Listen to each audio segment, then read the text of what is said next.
A big power intimidates its neighbors. A crisis erupts. World leaders meet to head off war. A deal is struck and peace is proclaimed. But rather than deterring aggression, the deal inadvertently promotes it. Within a year, the world is at war. I'm Jim Lindsay, and this is History Lessons. Our topic today is the Munich Agreement, which was signed by the leaders of Germany, Italy, Britain, and France in the early morning hours of September 30th, 1938. The backdrop to the Munich Agreement is Adolf Hitler's rise to power in Germany's remilitarization. Hitler was elected Chancellor of Germany in 1933. A year later, he made himself the dictator, or Führer, and ushered in the Third Reich. Hitler moved aggressively to jumpstart a foundering German economy and to jettison the constraints that had been imposed on the German military after World War I. European leaders nervously looked the other way as he ran roughshod over the security provisions of the Treaty of Versailles and reasserted German power in Central Europe. One goal of Hitler's policies was to create Lebensraum, or a greater living space for Germans. The belief that Germany needed expanded borders included the idea that ethnic Germans living in neighboring countries should come under German rule. In March 1938, Germany absorbed Austria and the Anschluss. Hitler then turned his attention to the Sudetenland, those parts of Czechoslovakia where some 3 million ethnic Germans predominated.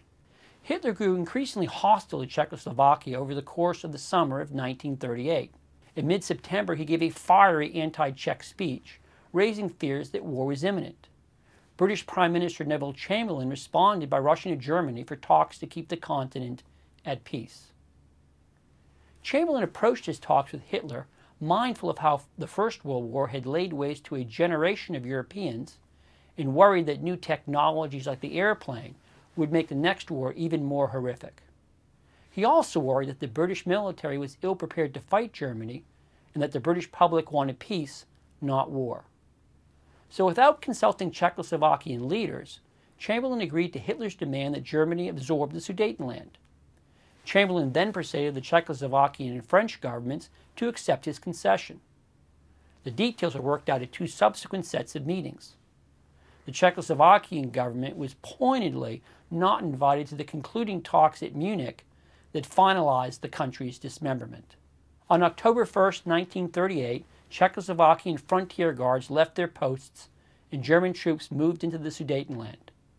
The day before, Chamberlain had flown back to London where he was met by cheering crowds. He waved a memo Hitler had signed pledging Germany's peaceful intentions and told the crowd that he had brought peace for our time. This morning, I had another talk with the German Chancellor, Herr Hitler.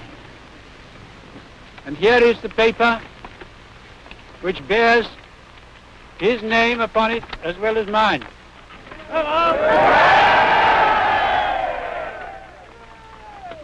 Some of you perhaps have already heard what it contains, but I would just like to read it to you.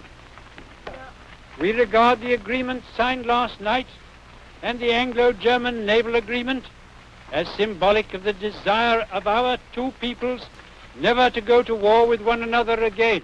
Not all of Chamberlain's fellow Britons believed that he had saved the day. Winston Churchill's response to what Chamberlain had wrought at Munich was withering. You are given the choice between war and dishonor. You chose dishonor, and you will have war. As we all know, Churchill was right. 11 months after the Munich Agreement was signed to cheers, German troops invaded Poland. The Second World War had begun. The terms Munich and appeasement entered the diplomatic hall of shame. What is a lesson of the Munich Agreement? Just this: appeasing an adversary's demands may diffuse a crisis, but it can also increase the chances of war by emboldening that adversary to demand more. Chamberlain thought that if Germany gained the Sudetenland, that Hitler would finally be satisfied with the status quo in Europe. But Hitler instead viewed Munich as confirming his belief that Britain and France both lacked the will to stop German expansion. It is worth remembering the Munich Agreement as we survey potential threats around the globe today. China is a growing military power that is challenging the territorial claims of its neighbors in Northeast and Southeast Asia. Iran seeks to become a nuclear power, a development that could upend the geopolitical order in the Middle East.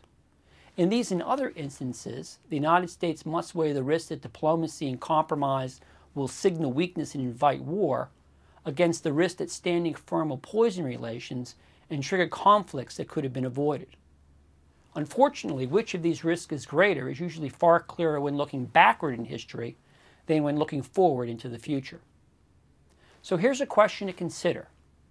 On what issue or conflict is the United States most likely to repeat Neville Chamberlain's mistake? I encourage you to weigh in with your answers on my blog, The Water's Edge. You can find it at cfr.org. I'm Jim Lindsay. Thank you for watching this installment of History Lessons.